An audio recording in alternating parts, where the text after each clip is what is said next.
Qué alegre, hermanos, estar celebrando un día especial como lo es el Día de las Madres. Y hoy quisiera meditar algo acerca de la responsabilidad de los padres en la crianza de los hijos.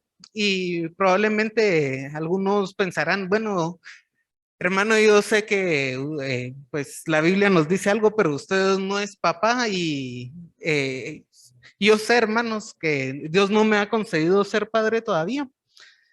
Y oramos con mi esposa por eso, pero eso no quita o no implica que porque yo no soy papá no pueda observar la Biblia y ver el ideal que o lo que Dios quiere que los padres hagan con sus hijos. Y cuando Dios me conceda ser papá, yo sé que es una responsabilidad muy grande. Nunca yo quito de mi vista de que es una responsabilidad grande vivir el cristianismo. Es una responsabilidad grande, no es fácil. Cuando usted viene a la iglesia y piensa, vamos a meditar en la palabra de Dios y quiero poner en práctica lo que está ahí, de eso es algo difícil de vivir porque tenemos una naturaleza pecaminosa. Entonces, vivir el cristianismo no es algo sencillo, hermanos. Requiere la guianza del Espíritu Santo, pero también parte de nuestra voluntad en no ponernos a ellos. Pero sí, sepamos que es un gran reto. Y en la lectura bíblica de hoy leímos Efesios 5, donde nos muestra ciertas aptitudes y actitudes que los creyentes tienen que tener. Quiero que tengamos en mente ese pasaje porque nos va a ayudar a ver lo que la Biblia nos dice acerca de la crianza de los hijos. Y si ustedes recordarán o han visto aquí en la iglesia, siempre que hay un niño que quiere ser presentado a la iglesia, hay un pasaje muy importante que se le lee a los padres y es Deuteronomio 6. Entonces los invito a abrir su Biblia en Deuteronomio 6 y en el versículo 4 nos dice, oye Israel, Jehová nuestro Dios, Jehová uno es, y amarás a Jehová tu Dios de todo tu corazón, de toda tu alma, de todas tus fuerzas. Y estas palabras que te mando hoy yo estarán sobre tu corazón y las repetirás a tus hijos y las hablarás de ellas estando en la casa y estando por el camino y al acostarte y cuando te levantes y las atarás como una señal en tu mano y estarán como frontales en tus ojos y las escribirás en los postes de tu casa y en tus puertas. Cuando le preguntaron unos escribas al Señor Jesús, ¿cuál es el más grande mandamiento en el Antiguo Testamento? Él citó este pasaje. Y vean que aquí Moisés da este pasaje y les dice al pueblo de Israel que se la repitan a sus hijos.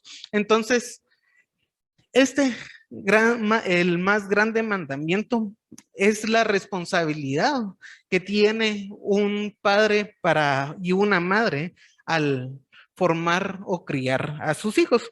Entonces vamos a meditar en ello y los invito antes de entrar a la meditación a orar.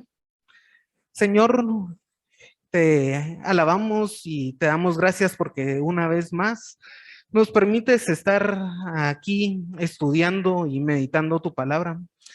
Te pedimos que tú nos guíes e ilumines para que podamos comprender este pasaje de las escrituras, de tu revelación, Señor. Sabemos que en ella has plasmado tu voluntad y nosotros, por nuestra naturaleza pecaminosa, con el entendimiento entenebrecido, no podemos estudiarlas sin tu guianza, Señor. Por eso te pedimos que tú nos guíes y nos abras la mente para que podamos captar lo que en ella está y que penetre en nuestro corazón, en nuestro sentimiento, para que tengamos un cambio de voluntad y con ello podamos hacer las cosas que a ti te agradan y que son para tu alabanza. Permítenos vivir una vida que te alabe a ti en todo momento. Esto lo pedimos en el nombre del Señor Jesús. Amén. Entonces, hermanos, este pasaje comienza en el versículo 4 con, oye Israel, Jehová nuestro Dios, Jehová uno es. Y aquí la palabra oye, quizá a veces, sobre todo ahora en la modernidad, se ha perdido esa diferencia entre los verbos en español. Oye, oír no es solo tener o escuchar algo como una música de fondo. Solían en los elevadores poner música de fondo para que la persona no se aburriera, o en los centros comerciales. Hay una música de fondo que solo percibe nuestro oído, pero no le prestamos atención. Y por eso es de que el verbo escuchar en español es mejor. Aunque como les he dicho, en español se ha perdido un poco la diferencia de eso, pero escuchar tenía la intención de no solo percibir con que el oído vibre, sino implica poner atención, meditar en ello. Y aquí la palabra en hebreo también implica obedecer. No es solo que escuche algo y que se me pase, solo porque mis sentidos lo captan. Y creo yo que eso debería de ser todas las veces que meditamos en las escrituras. Tenemos que escuchar en el sentido de que implica obedecer, poner en práctica lo que se está escuchando. Entonces, es un verbo muy importante que es poner atención, y lo que Moisés le va a decir al pueblo de Israel lo tienen que poner en práctica. Vean que dicen, Jehová nuestro Dios, Jehová uno es. Y este uno que aparece aquí no es un uno que implica un uno absoluto, sino que implica una unidad compuesta. Entonces, este pasaje no excluye la Trinidad.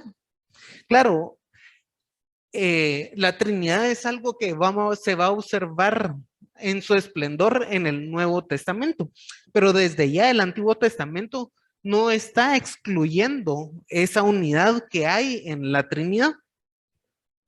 Lo importante con este uno y ver que Jehová uno es no la unidad, sino lo absoluto que Él es. El énfasis está en lo absoluto, que no hay otro Dios como Él, que los dioses paganos que rodeaban al pueblo de Israel no son nada en comparación a Él. Y aquí lo que se está diciendo es que Dios es el más grande, Él es el único y absoluto Dios. Ninguno de los dioses son comparables. Esa es la idea o la intención de lo que Jehová es para el pueblo de Israel y para nosotros también. Es único y absoluto. Y entonces vemos en el versículo 5 que nos dicen, y amarás a Jehová tu Dios de todo tu corazón, de toda tu alma y con todas tus fuerzas. Aquí la palabra amor, ahab, implica amor, también gustar, implica ese sentimiento de tener una relación con alguien. Muchas veces es utilizada para una relación familiar, una relación fraternal entre amigos o una relación marital. Todo eso implica una cercanía con una persona. Y recordemos que nosotros en la Trinidad creemos que es un solo ser, pero es tres personas. Entonces, lo que habla es de una cercanía personal. Y cuando a Jesús le preguntan en Marcos 12:30, utiliza una palabra que es similar, que es agapao, que es una palabra cristiana, muy cristiana, por cierto, en griego casi no se usa fuera del cristianismo, pero que implica también una cercanía y un amor hacia esa persona. Lo que quiero yo ver es de que también tenemos que distinguir ese amor. Y quiero que voy a leer Primera de Corintios 13, es un versículo que es bastante famoso porque nos habla y nos describe cómo es el amor. Y quiero yo que ustedes cuando yo vaya leyendo mediten en que si es posible aplicar ese concepto que Pablo nos dice hacia el amor a Dios. Primera de Corintios 13, 4 al 7, dice, el amor es sufrido, es benigno, el amor no tiene envidia, el amor no es jactancioso, no se envanece, no hace nada indebido, no busca lo suyo, no se irrita, no guarda rencor. No se goza de la injusticia, más se goza de la verdad. Todo lo sufre, todo lo cree, todo lo espera, todo lo soporta. Podemos tener un amor así, un amor en relación con Dios, que nosotros no nos envanecemos, que no buscamos lo nuestro, que no nos irritamos con Dios o que no le guardamos rencor a Dios, y que si hay una injusticia de parte de esa persona divina, no nos gozamos en esa injusticia. Podemos aplicar ese concepto de amor a ese pasaje, al Señor, y la respuesta es no. No, el Señor primero no comete ninguna injusticia como para decir, no nos vamos a gozar en la injusticia. Y Pablo lo que está hablando aquí, y cuando vemos este pasaje, está hablando de las relaciones personales en la iglesia. Entonces se aplica este amor a otras personas, otros seres humanos. No se aplica al Señor. El Señor no comete ninguna injusticia. No vamos a soportar algo que el Señor hace por injusto, como debemos sí soportar con las personas que nos rodean a nosotros. En la iglesia, el pasaje está aplicado a la iglesia, pero claro, nosotros apliquémoslo a las otras personas que nos rodean. Pero ese concepto de amor, aunque en la Biblia se usa la misma palabra, no puede ser usado para Dios. Espero que sea bien claro. Entonces, ¿qué concepto o qué palabra se puede aplicar a Dios? En Juan 14 vamos a encontrar qué es amar a Dios. Y solo resumiendo, es muy bueno leer todo el capítulo, pero quizá por el tiempo no nos da. Veamos que en el versículo 21 dice el Señor Jesús, el que tiene mis mandamientos y los guarda, ese es el que me ama. Y el que me ama será amado por mi Padre, y yo le amaré y me manifestaré a él. Y le dijo Judas, no el Iscariote, Señor, ¿cómo es que te manifestarás a nosotros y no al mundo? El Señor Jesús le dijo, el que me ama, mi palabra guardará, y el Padre le amará, y vendremos a él y haremos morada en él. El que no me ama, no guarda mis palabras, y la palabra que habéis oído no es mía, sino del Padre que me envió. Entonces, ¿cómo es que nosotros vamos a demostrar el amor a Dios? ¿Cómo conoce cómo amarlo? Aquí está claro, guardando las palabras, lo que Él nos ha dicho, las instrucciones que nos ha dejado en las escrituras, así, guardando eso, demostramos el amor a Dios. El amor a Dios no es ese amor relacional que tenemos entre seres humanos, que tenemos que tener paciencia, mostrarle benignidad al hermano. Claro, eso es parte del amor al Señor porque nos ha dicho que nos comportemos así entre nosotros. pero el amor al Señor es guardar su palabra. Entonces, ¿cómo vamos a conocer cómo amarlo? Primero tenemos que estudiar las escrituras. Ahí están las instrucciones, la palabra del Señor y ahí cumpliendo. Yo sé que es algo difícil, por eso les dije al principio, la cristiandad no es algo fácil. Es una lucha que nosotros tenemos contra nuestra propia carne. Claro, tenemos la guianza del Espíritu Santo, pero aún así es un reto vivir la cristiandad. Y eso es lo que nosotros vamos a transmitir también a nuestros hijos. Tenemos que estudiar la palabra. Y vean que es estudiar la palabra, ¿cómo? Escuchando, poniendo atención. No es de que vamos a poner la radio en lo que llegamos a la casa y quizá nos estemos peleando con algún carro o alguna moto en el tránsito, o poniéndolo mientras nosotros trabajamos atendiendo a las personas que nos llegan a visitar y como música de fondo, una predicación o poner la Biblia ahí que suene alguna lectura ahora que hay Biblias sin lectura, sino que solo narran los pasajes. Y ahí ponemos 8 horas al día que nosotros trabajamos como música de fondo la Biblia. Eso, hermanos, es provechoso si ustedes le ponen atención, pero no, lo que está diciendo aquí es de que tenemos que prestarle atención y tener el tiempo para estudiar la Biblia. No es poner una predicación como música de fondo, sino escuchar para que eso nos cambie. Entonces, regresemos al texto. Y amarás a Jehová tu Dios con todo tu corazón. La palabra aquí es levav o lev, y en griego Jesús usa la palabra cardio. Esto, como paréntesis, algunos hermanos que hemos estado estudiando los viernes la personalidad, quizá lo van a entender mejor porque es una palabra que hemos estudiado por 3 viernes y es casi que un anuncio para que se nos unan a nosotros en este estudio.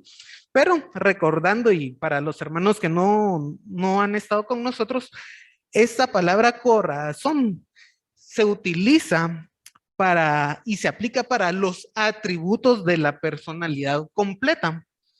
Entonces, cuando habla de corazón, no está hablando únicamente de una emoción o un sentimiento, está hablando del intelecto, de una forma en que nosotros ordenamos nuestra realidad. Eso está hablando parte del corazón. Y es usada en la Biblia de corazón de esa forma en Daniel 10 y en Marcos 2:6. Si quieren apuntarlo y luego buscarlo, Daniel 10 y Daniel 10:2 y Marcos 2:6. También habla del sentimiento, pero el sentimiento, como les digo, no es una emoción de afecto nada más, de sentir tristeza o alegría, sino de percibir, captar, juzgar la realidad. Eso es sentimiento. Si se recuerdan, otra palabra que hemos visto en Filipenses para esto es froneo, que es que todos tengamos un mismo sentir, es porque captamos las cosas en la realidad y nos provocan un mismo sentir, un mismo juicio, y parte de eso incluye las emociones. No descartemos las emociones, pero no se limita a sentir una emoción, sino a juzgar, a pensar de la misma forma. Y así corazón también es utilizado en Daniel 5:20 y en Santiago 3:14. Daniel 5:20 y Santiago 3:14. Pero también es utilizada como voluntad. Corazón también implica esa acción que las personas tienen para hacer algo. Implica que uno elige entre sus opciones cómo quiere hacer las cosas y qué medios lo va a tener. implica una responsabilidad de las personas. Y así corazón también es utilizado en Levítico 26:36 y Josué 7:5. Entonces, corazón no solo es sentimiento, sino implica, como les digo, intelecto, el sentimiento y la voluntad. Muchas traducciones al español, como la Biblia a las Américas, también traducen corazón como la distinción entre el bien y el mal, que implicaría conciencia. Y es que todos estos elementos se conforman para hablar de la personalidad completa. Es decir, cuando se habla de todo tu corazón, no es una cosa de sentimientos, es toda nuestra persona tiene que amar al Señor. Y como les digo, lo demostramos obedeciendo sus mandamientos. Luego dice, y de toda tu alma. Y aquí tenemos una figura muy utilizada en hebreo, que es la figura sinécdoque, que implica que va a tomar o mencionar una parte para referirse a todo. La palabra alma en hebreo, que es nefesh, y que Jesús utiliza es psique, es el alma como una parte inmaterial, pero señala a todo el ser viviente. Es decir, también señala a la parte material, al cuerpo. Entonces, tanto lo inmaterial de nuestro ser como el cuerpo debes amar al Señor y mostrar en esas acciones que va a amar al Señor. No, usted no solo ama con el pensamiento al Señor, sino en lo que hace con el cuerpo. También se observa el amor que le tiene al Señor. Las acciones que usted las hace, no las hace solo con la mente, las hace en un entorno físico y ahí observamos el amor al Señor. Entonces, cuando dice toda tu alma, habla de la parte inmaterial de las personas y de la parte material. Luego, dice con todo tus fuerzas. Y aquí la palabra en hebreo es meod. Y su uso en el hebreo es un sustantivo que implica fuerza, que implica el punto culminante de las cosas, es decir, lo más excelso, lo más alto, el cumbre de las cosas, ahí está el meod. Entonces es con todo, hasta lo último, el punto culminante con todas las fuerzas, eso es la fuerza que se refiere aquí. Hay algo que hay que observar, que en la versión de los 70, ustedes saben que esa versión que tradujeron casi 72 eruditos hebreos al griego, utilizaron una palabra dunamis, que implicaba la fuerza o la capacidad de hacer algo, es decir, alguna fuerza física. Pero hay traducciones árabes del hebreo al árabe que implican posesiones materiales como el dinero. Entonces, aquí los intérpretes de Israel, al traducir eso, nos dieron la idea de qué es lo que ellos pensaban que Moisés estaba hablando. Unos traducían como la capacidad de hacer algo en algo físico y otros implicaban que cada persona tenía que tener sus posesiones dispuestas a amar al Señor. Y creo que de ambas sacamos una gran aplicación nosotros. Usted con las fuerzas que tiene físicamente puede demostrar cómo ama al Señor, pero también con sus posesiones, que esas posesiones pueden demostrar cómo aman al Señor. Y claro, ser un buen administrador implica que usted ha obedecido y comprendido que el Señor le da esos bienes materiales y puede ponerlos en el servicio del Señor, administrándolo de manera correcta. Sin embargo, cuando vemos la respuesta de Jesús, ahí observamos que Él dice con toda tu mente y con todas tus fuerzas. Utiliza dos palabras para referirse a lo que Moisés está hablando. Utiliza mente y fuerzas. Y mente, si piensan que es el intelecto, vimos que la palabra corazón incluía intelecto. Aquí la palabra mente en griego es diaonías. Y en efecto es muy similar al uso del corazón como intelecto, pero también habla de la inclinación y de tomar decisiones. Eso, hermanos, habla de que nosotros, nuestras decisiones y nuestras intenciones deben de amar al Señor. Y luego, fuerza, utiliza también la palabra isjus, que es muy similar a la palabra que utilizaron en la versión 70. Pero esta palabra tiene acento en el vigor y la fuerza. Entonces, la explicación que tenemos aquí de por qué Jesús habla de mente y fuerza es por la intención y el vigor que nosotros tenemos como personas que hemos visto que ya habla de corazón y alma. Aquí nos implica que las inclinaciones y las intenciones, ese vigor y esa fuerza que tienen esas dos cosas, también tienen que estar inclinadas a amar al Señor. Es con todo. Entonces, aquí lo que nos está hablando es de que nuestro ser tiene que estar completamente entregado al Señor. Hay que observar que una de las cosas con la que nosotros podemos criar a nuestros hijos y que es el mejor ejemplo es justamente es nuestro ejemplo. Como cristianos tenemos que amar al Señor con el intelecto, con el sentimiento, con nuestra voluntad, con nuestra alma, con nuestro cuerpo, con nuestras intenciones, con todo nuestro vigor. Y así que las generaciones que vienen observan cómo es que todo nuestro ser está entregado al Señor.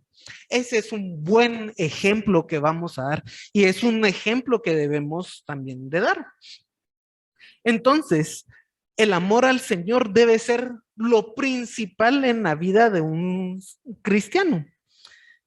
Todo el ser, como les digo, debe estar inclinado hacia amarle al Señor. Y amarle implica obedecer lo que la Biblia nos dice. Entonces, hermanos, es muy importante estudiar la Biblia y ver lo que está allí y que todo nuestro ser se dedique a hacer lo que está ahí. Es un gran ejemplo y un gran deber que debemos de tener. Vean que estas palabras que te mando hoy estarán sobre tu corazón.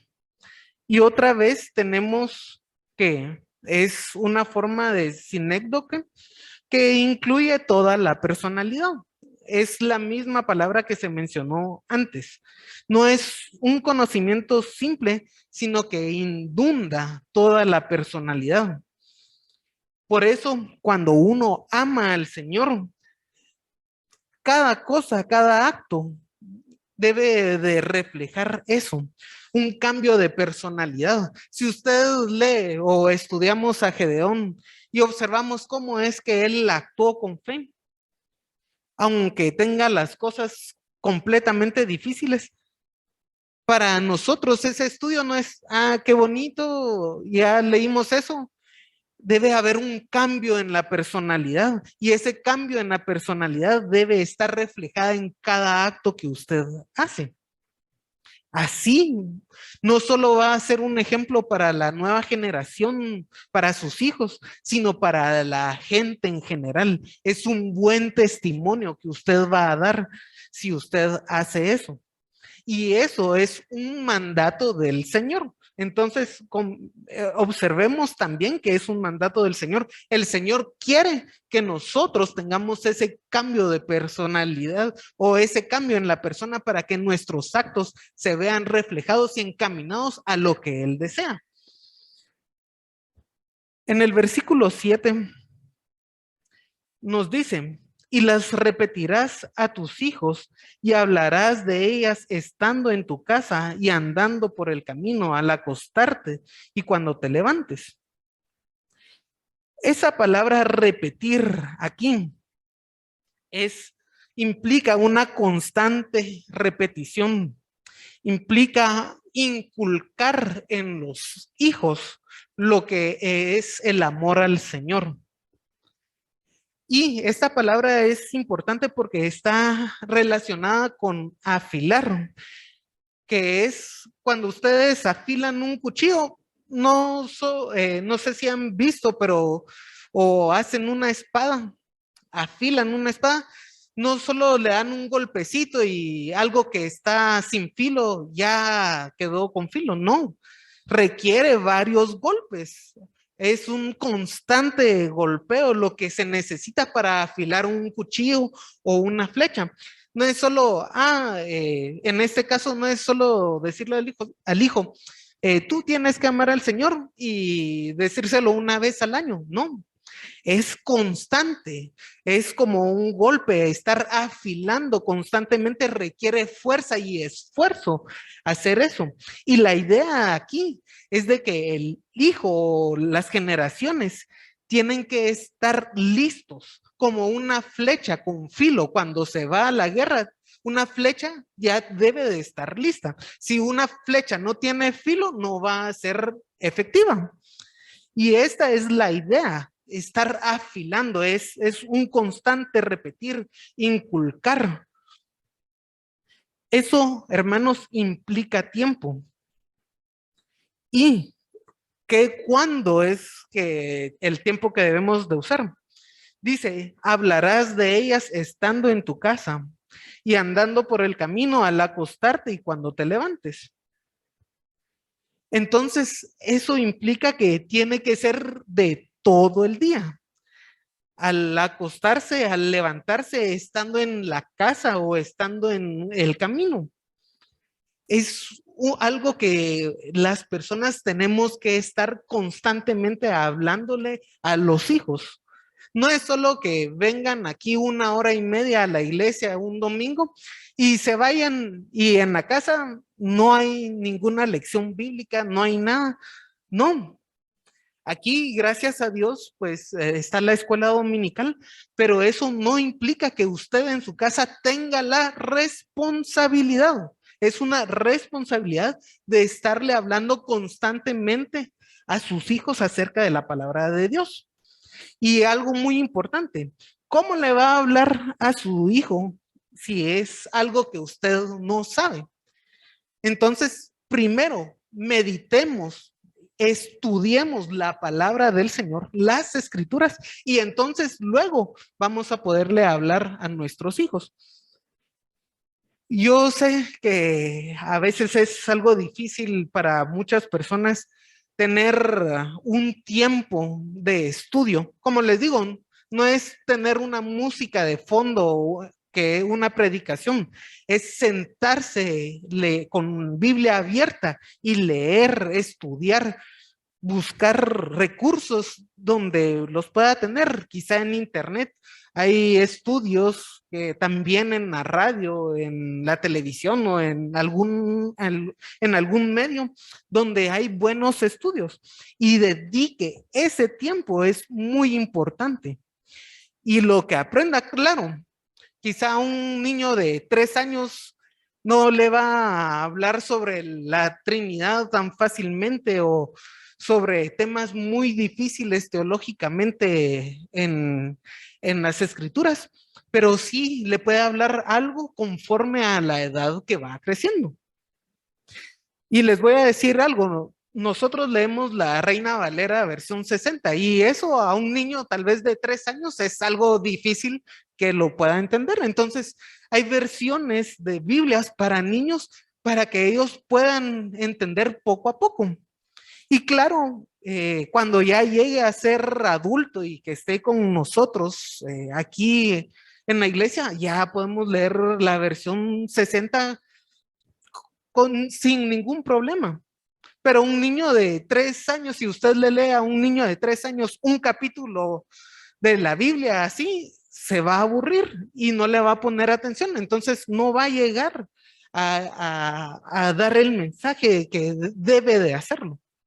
Entonces hay recursos y generalmente la iglesia también facilita esos recursos si quieren, eh, pero ahora generalmente lo hacemos, pero muchas veces nosotros dejamos tareas y las personas no lo regresaban, era muy poco porque las personas no se dedican a sus hijos y los niños requieren tiempo y no solo tiempo de calidad, como dicen ahora, sino requieren tiempo de estar constantemente repitiéndole las palabras de Dios. Yo no sé cuánto tiempo ustedes dedican al estudio de la Biblia fuera de la iglesia, pero les digo que un estudio de 15 minutos representa el 1% del día en el tiempo. Un estudio de 15 minutos. Entonces, por lo menos deberían de dedicar 15 minutos diarios, que representa el 1%. La palabra del Señor nos dice que en todo tiempo, al acostarse, al levantarse, estando en la casa, estando en el camino, pero yo sé que muchos hermanos no lo hacen. Entonces, comience con el 1%, hermano, y puede ampliar ese porcentaje poco a poco, pero hágalo. No, no solo lo piense, hágalo. Aparte un momento en su día para hacer ese estudio. Y algo que es muy importante también con los niños es de que usted pueda recibir retroalimentación. Es decir, cuéntele una historia o que ellos lean un versículo dependiendo de la edad que tengan y pregúntenle qué piensan o qué aprendieron de lo que acaban de ver en las escrituras.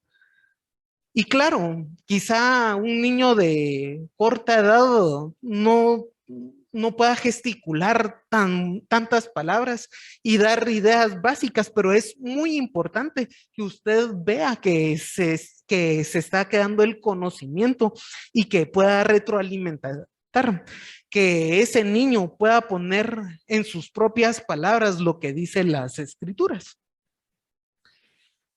Regresando al capítulo 6 de Deuteronomio, luego nos dice, y las atarás como una señal en tu mano y estarán como frontales en tus ojos y las escribirás en los postes de tu casa y en tus puertas.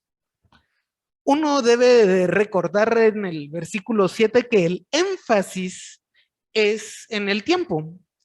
En el versículo 7 lo que se da el énfasis es el tiempo. Aquí el énfasis que se debe de dar es el lugar. No importa el lugar donde esté, siempre tiene que estar repitiéndole a los hijos la palabra del Señor. Y es una forma que el Señor hace para enfatizar un continuo recuerdo de la palabra del Señor. Con esto Moisés habla que el tiempo y el lugar de los israelitas debían de tener de cuidado en obedecer, a tener en cuenta a Dios como el centro de su vida para darle ejemplo a la siguiente generación.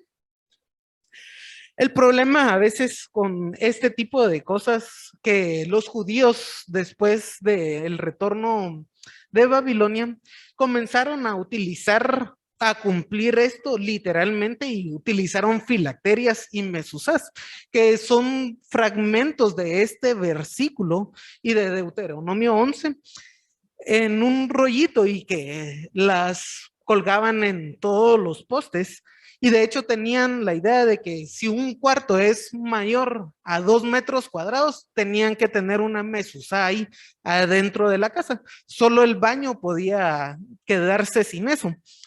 Pero, ¿qué es el problema? Que cayeron en un ritualismo.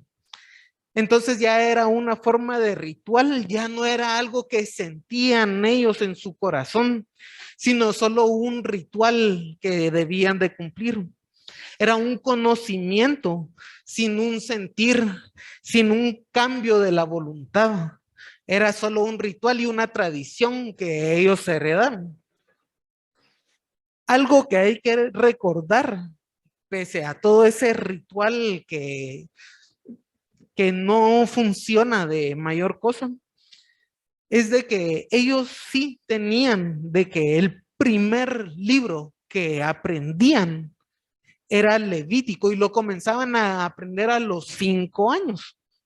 Y ustedes leerán Levítico y es un libro bastante difícil ahora para nuestro contexto moderno, pero a ellos a los 5 años le enseñaban el libro de Levítico. ¿Por qué lo hacían? Porque ahí en el libro de Levítico aprendían a cómo debían de ofrendar para darle gratitud a Dios, para pedir perdón a Dios. Y luego, después de las ofrendas, miraban leyes de santidad. ¿En dónde encontramos el segundo más grande mandamiento? Jesús dijo, este mandamiento y luego nos dice que el segundo más grande del cual de estos dos dependen todos los profetas y la ley está en Levítico 19. Entonces, cuando nosotros vamos y leemos Levítico 19, ahí sí está amarás a tu prójimo como a ti mismo. Ahí sí podemos aplicar lo que nos dice Pablo acerca del amor. Ese amor paciente, benigno, que no se enaltece, que nos habla Pablo, ahí sí podemos y debemos de aplicar porque es parte de la palabra del Señor. Donde nos encontramos también en diferentes cosas, cómo comportarnos.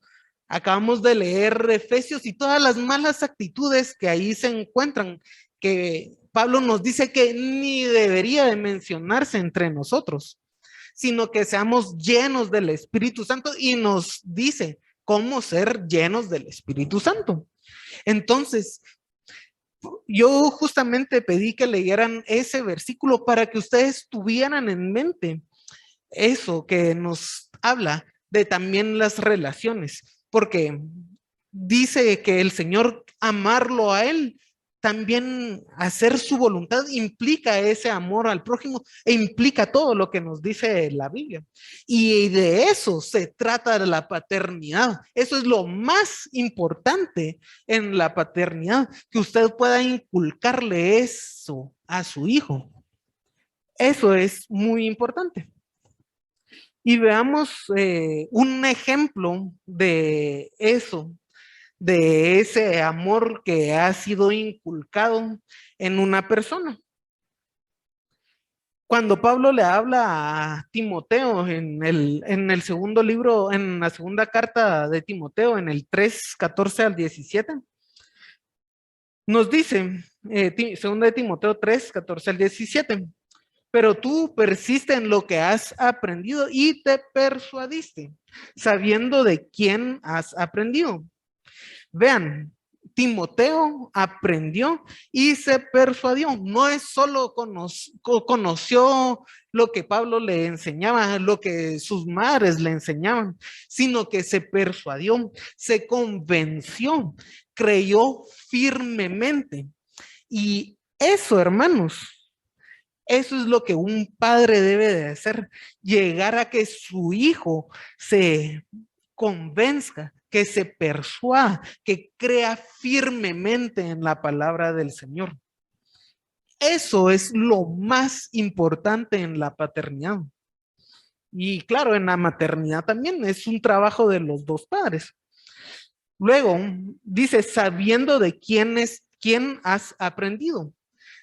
Timoteo conoce el ejemplo de Pablo, conoce el testimonio de Pablo. Por eso es muy importante, hermanos, ser auténticos cristianos y que nuestras acciones se vean reflejadas, que los hijos conozcan a la persona que hace la voluntad del Señor.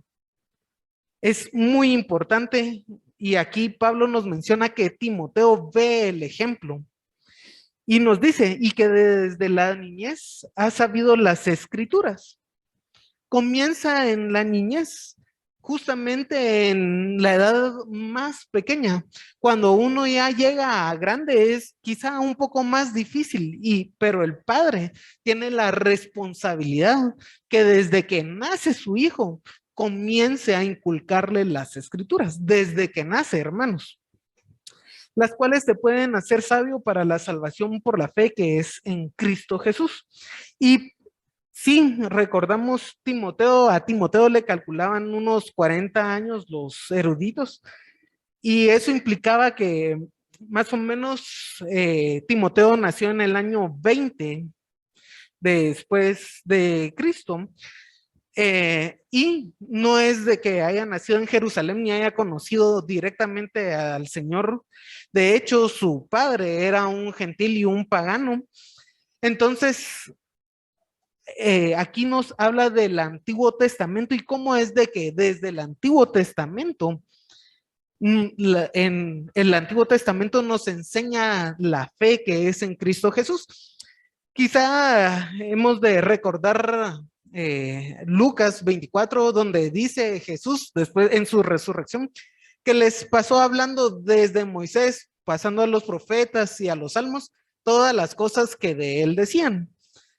¿Por qué? Porque la escritura en general, el centro, el personaje de las escrituras es Cristo Jesús. Él es el más importante desde el Antiguo Testamento y en todo el Nuevo Testamento. Entonces, nosotros podemos, o los judíos podían conocer a Cristo Jesús y la salvación desde el Antiguo Testamento. Luego nos dice, toda la escritura es inspirada por Dios y útil para enseñar, para redarguir, para corregir, para instruir en justicia, a fin de que el hombre sea perfecto, enteramente preparado para toda buena obra.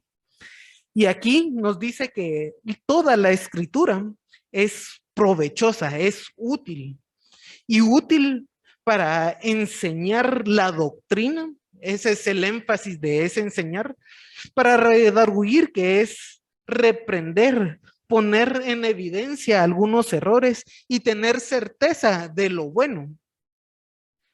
Corregir implica restaurar y ofrecer una mejora que se ve en las acciones de las personas. Instruir, educar, entrenar completamente, cultivar. Y vean que es entrenar completamente, que es instruir en justicia, entrenar completamente para que esa persona sea agradable a Dios. En todo lo justo, sea esa persona una persona agradable al Señor. Y quiero yo que si podemos buscar en dónde se da eso o en dónde Pablo observa eso. Pablo en efecto está en un mundo que es ajeno a las escrituras, en un mundo que trata o es hostil con las personas que hablan de que seguimos las escrituras. El mundo quizá no nos quiera, pero ese mundo, hermanos, todo esto de la santidad, del amor al Señor, lo hacemos en un mundo hostil. No es de que nosotros nos vamos a apartar y vivir en un monasterio, lo hacemos en medio de un mundo hostil. Y por eso es de que Pablo, si ustedes pueden regresar conmigo al versículo 10 ahí en segunda de Timoteo, nos enseña en cómo es de que él dio el ejemplo. Dice, pero tú has seguido mi doctrina, conducta, propósito en la fe, longanimidad, amor, paciencia, persecuciones, observen, persecuciones, padecimientos, como los que me sobrevinieron en Antioquía, en Iconio, en Listra, persecuciones que he sufrido, en todas me ha librado el Señor. Recordemos que en esas ciudades hasta fue apresado, fue lapidado Pablo, En ese mundo que es hostil, uno tiene que amar al Señor y enseñar a los hijos que en ese mundo hostil tiene que seguir amando al Señor. A veces uno como cristiano se aísla, como les digo, cree que vivir en un monasterio es la santidad y no, la santidad se tiene que mostrar en medio de un mundo hostil. Eso es muy importante, hermanos, y yo creo que es un gran reto. Entonces, es algo que debemos de hacer y debemos enseñar a nuestros hijos, tener el criterio para actuar conforme al amor al Señor. Entonces, concluyendo, principalmente un padre o una madre debe ser una autoridad que enseña a vivir conforme a la voluntad de Dios. Eso es lo principal, que enseñarle a los hijos a vivir conforme a la voluntad a Dios. ¿Cómo lo vamos a hacer? Primero, el padre debe dedicar tiempo a estudiar las escrituras. Debe vivir conforme a las escrituras. No es solo decirle a un niño, así tenés que vivir tú y yo me porto como a mí me gusta. No, vivir conforme a las escrituras auténticamente, que un hijo vea que el padre es auténtico en la forma de vivir conforme a las escrituras. Dedicar tiempo a enseñar las escrituras y dedicar tiempo en general y persuadirlos de las escrituras. Entonces, un niño requiere tiempo, hermanos. Y nosotros, en la mayor parte del tiempo, debemos de dedicar en meditar y para enseñar las escrituras a nuestros hijos y que ellos puedan tener el criterio de cuando se enfrenten a este mundo hostil, que ellos puedan vivir agradando al Señor, demostrar ese amor que es lo más sublime, lo mejor que es el amor a Dios, que ellos puedan demostrarlo aún en problemas, aún en un mundo que los guía hacia un medio hostil, que es hostil con el cristianismo y sobre todo ahora en la modernidad. Vemos que hay muchas teorías filosóficas, hay muchas contradicciones en la mente pecaminosa de los seres humanos que nos quieren imponer a nosotros ese tipo de vida. Y aún así nosotros tenemos que resistir y sobre todo, hermanos, orar al Señor porque nos dé sabiduría para ello y que también ayude a nuestros hijos.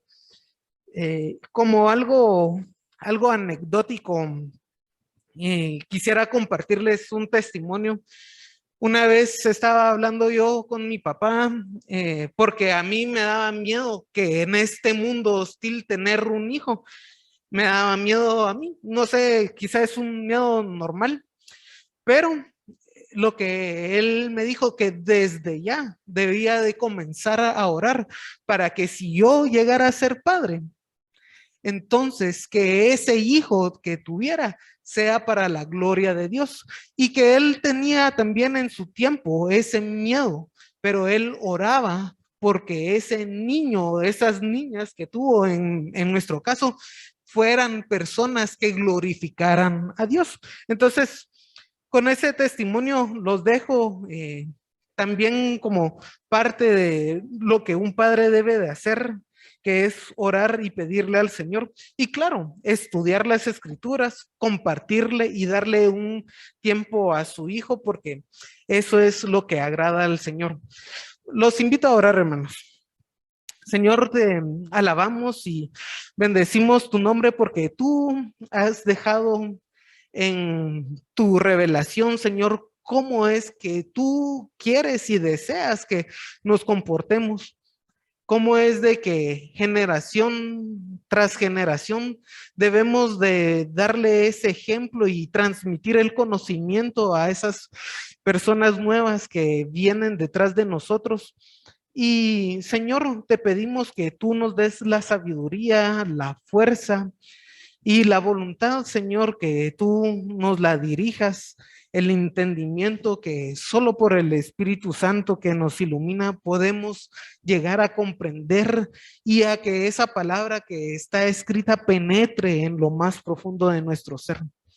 Te pedimos que siempre seamos hijos tuyos que muestran tu voluntad, que ejercitan la fe, Señor, que te alaben y te glorifiquen a ti y que pueda dar un buen testimonio para la gente inconversa, pero sobre todo para esos niños y esa generación que viene detrás de nosotros, que vean en nosotros un ejemplo a seguir de personas que te honran y te aman con todo el ser a ti, Señor.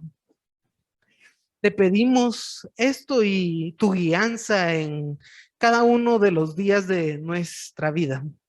Te alabamos, Señor, y bendecimos tu nombre y pedimos este gran y mayor anhelo de nuestro ser, de amarte y glorificarte a ti, en el nombre del Señor Jesús. Amén.